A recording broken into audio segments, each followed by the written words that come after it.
Hello everyone, Bear here, and today we're taking a look at Warhammer 40,000 Armageddon, a turn-based strategy game originally created for the iOS, later ported onto Windows and Mac. But I will note here that it has not been upgraded to 64-bit machines on Apple, meaning if you have updated an Apple Mac and wish to play this, then it will not work on your 64-bit operating system. As for Windows and on iPad, then this game works fine. Starting up the game, we're afforded our main screen.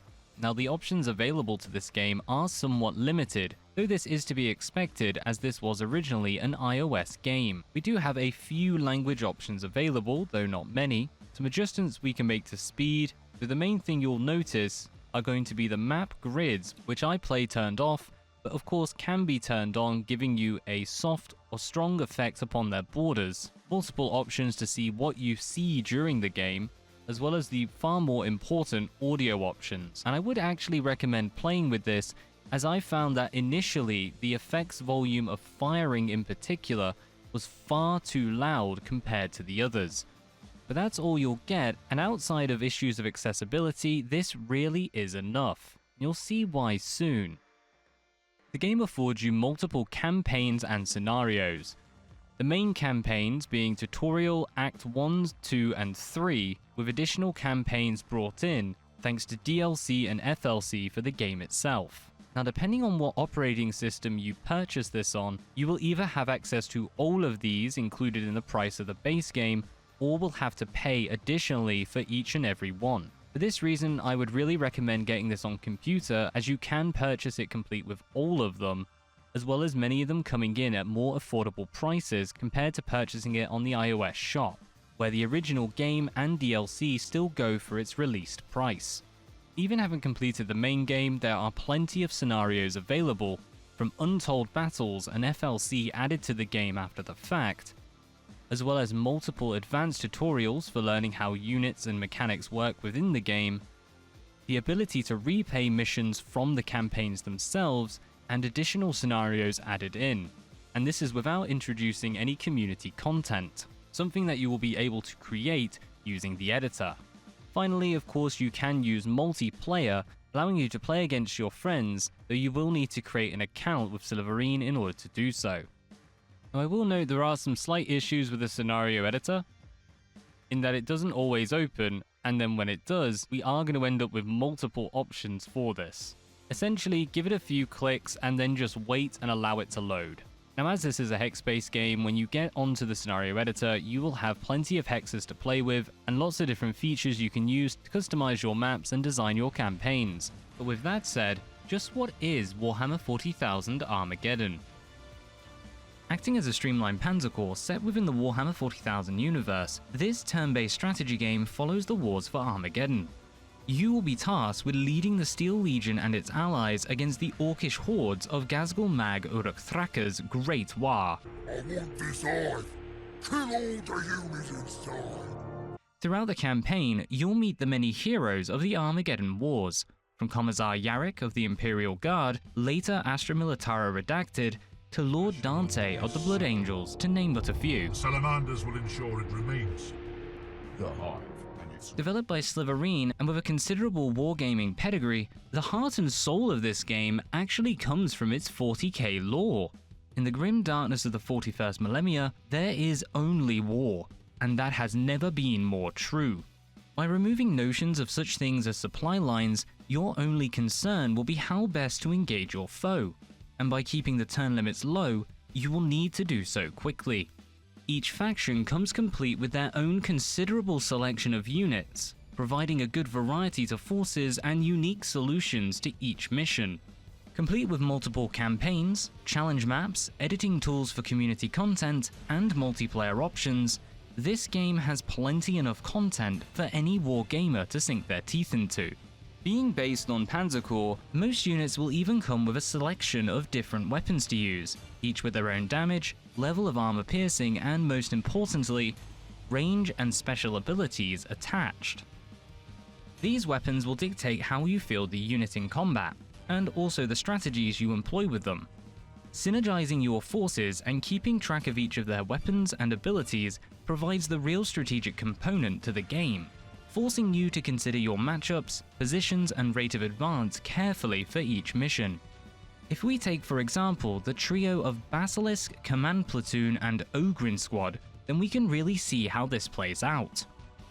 Basilisk have an excellent range, and do solid damage to their target, allowing you to soften up enemy health and morale before bringing in other units to finish them off, as opposed to relying on their short-range weapon, which would open them up to devastating return fire thanks to their low defense.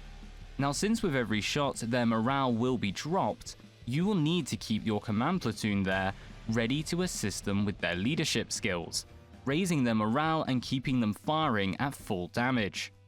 With Ogryns then acting as your frontline forces, their high defense and high attack making them ideal for front lines as they can take the damage and dole it out. The armies that you field will all be balanced by the amount of requisition available. This resource dictates what units you will be able to field initially, and will be used to both replenish your core forces and expand them throughout each mission of the campaign, as well as putting in hard limits to multiplayer matches to ensure neither side has a particular advantage over the other. The core forces are the units you personally select and carry through each mission, seeing them level up and improve as you progress, and can be changed at the beginning of each mission.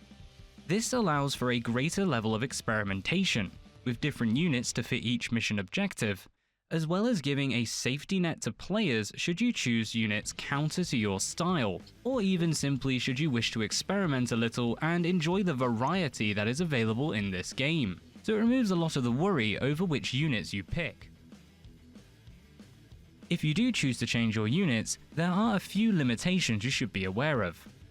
The unit type is locked in, and so if we were to take a Leman Russ with heavy bolter sponsons, this could be changed for a destroyer, but it could not be changed for a squad of rattlings, as this would require a change of tanks into infantry.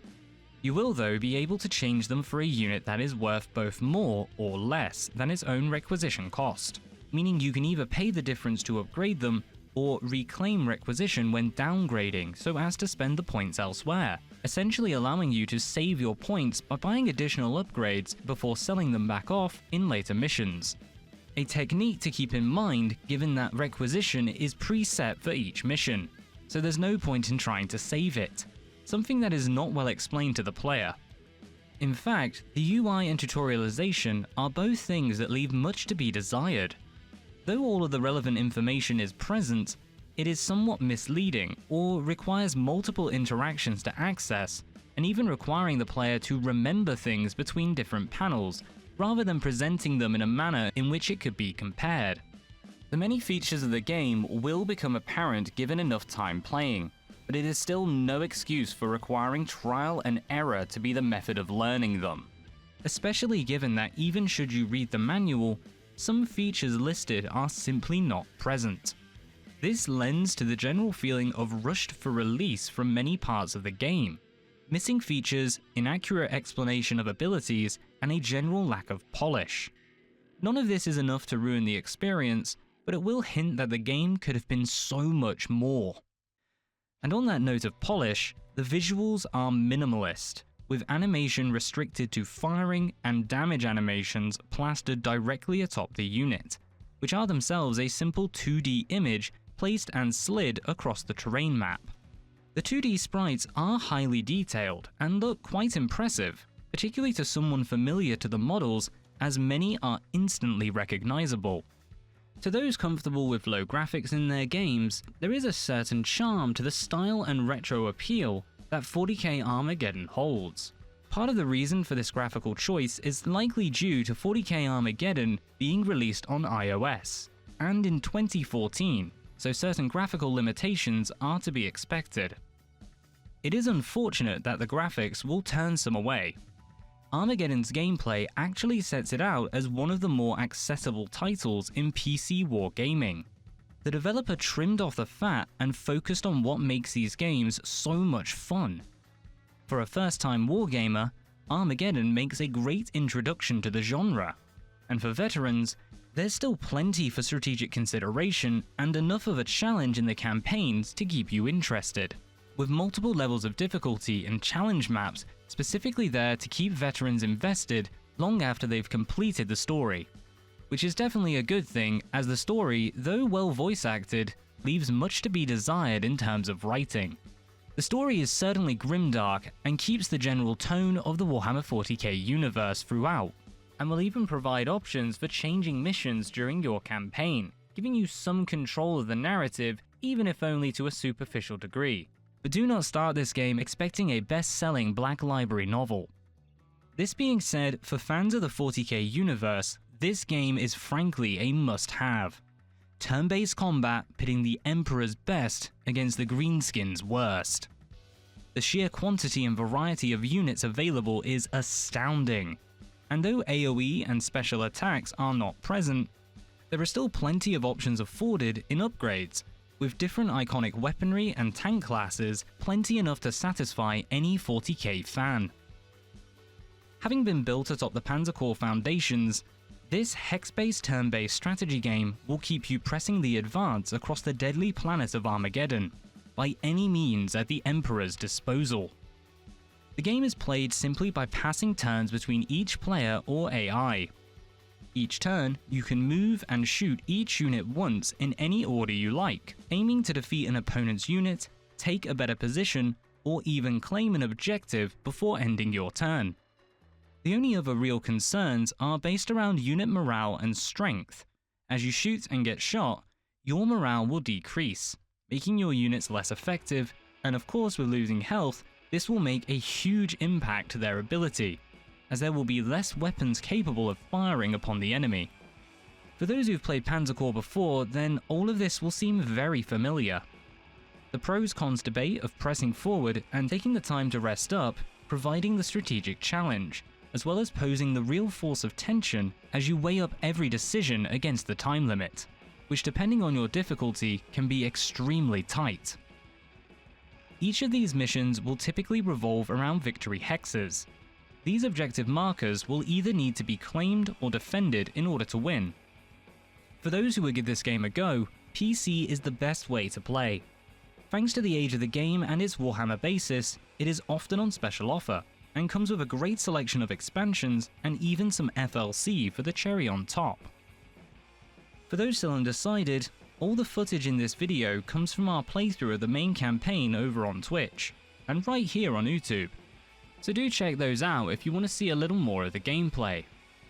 The solid tactical battles pitting Emperor against Orc are truly a joy to play, but I do accept that this is quite a niche product, and definitely aimed more towards the 40k fanbase rather than to general PC war gamers. But if you can catch it on sale, then this game is definitely worth it. So at the end of that, I hope you've gained a little knowledge on just what is Warhammer 40,000 Armageddon, and possibly a better understanding as to whether this game is indeed, to you, worth it. If you've enjoyed this video and want to see more, then hitting that like button will really help the channel. And of course, if you have any questions, feel free to write them in the comments, and I'll be happy to get back to you. But till next time, as always, I've been Bear, this has been Warhammer 40,000 Armageddon, and peace out.